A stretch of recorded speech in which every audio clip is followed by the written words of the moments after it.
Chapter 12. Setting the Trap. "Mr. Sherlock Holmes," said Sir Henry Baskerville. "What a surprise! Welcome to Baskerville Hall." "Thank you," said Holmes. "But you did not obey my orders. Last night you went out on the moor. You were nearly murdered." "But I did not go alone," said Sir Henry. "Dr. Watson was with me. He has a revolver to protect me." "And I shall protect you too," said Holmes. "Next time you go out on the moor at night, both Dr. Watson and I will go with you." "The next time?" Sir Henry began. "The next time will be tomorrow night," said Holmes. "Dr. Watson tells me that you are going to dinner at Merripit House on the moor. I believe the Stapletons have invited you." "Yes," Sir Henry said. "And has Dr. Watson told you that I want to marry Miss Stapleton?" "Yes, he has," said Holmes. "Now, I would like to ask Barrymore some questions." Sir Henry called for his servant, Barrymore. Barrymore came and stood in front of us. Sherlock Holmes looked at him carefully. Was this the man with the black beard we had seen in London? "Tell me about Sir Charles Baskerville," Holmes said to Barrymore. "Did he often go for a walk at night?" "No, sir," said Barrymore.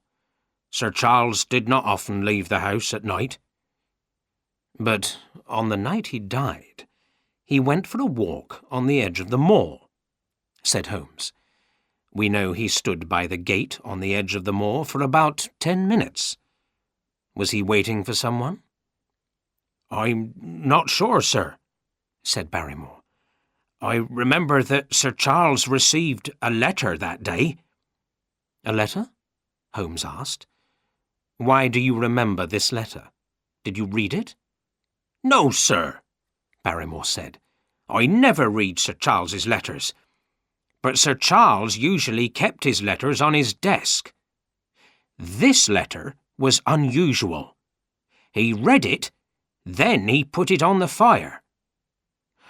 "Oh, so he burnt it," Holmes said. "Perhaps this letter asked him to meet someone. Perhaps he went to this meeting and met someone. Or something." "But why did Sir Charles burn the letter?" I asked. "Why do people burn letters, Watson?" asked Holmes. "Often because they have something to hide. But Sir Charles was afraid to go out on the moor at night. Dr. Mortimer told us that Sir Charles believed the story of the Hound of the Baskervilles. Why would he go out on the moor alone at night? If he was going to meet someone, it was someone he knew. But why meet on the edge of the moor? Was it a secret meeting? "Do you think Sir Charles was murdered by a friend?" I asked. "I think he knew his murderer," replied Holmes, "and I think his murderer is not far away." After dinner, we sat in the library. There were paintings of the Baskerville family hanging on the walls. Some of the paintings were very old. Sherlock Holmes looked at the paintings carefully. He was interested in the painting of Sir Hugo Baskerville, dated 1645. "Interesting, Watson." "Very interesting," said Holmes. "Here is a painting of Sir Hugo, the man who started the story of the Hound of the Baskervilles. I am able to remember faces. Look at this black beard and the face. Have you seen this face before?" "Yes, Holmes," I said. "It is the face of the man we saw in London.